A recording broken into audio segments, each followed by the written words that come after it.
Si Cheska Garcia Kramer, ang kilalang celebrity mom at isa sa pinakahinahangaang family lifestyle icon sa bansa, ay may ilang mahahalagang ganap ngayong buwan, mula personal life, family milestones hanggang career activities.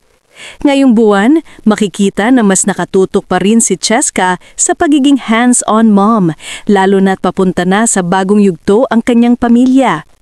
Ang panganay niyang si Kendra Kramer ay papasok na sa college, kaya isa itong malaking adjustment para kay Cheska bilang ina.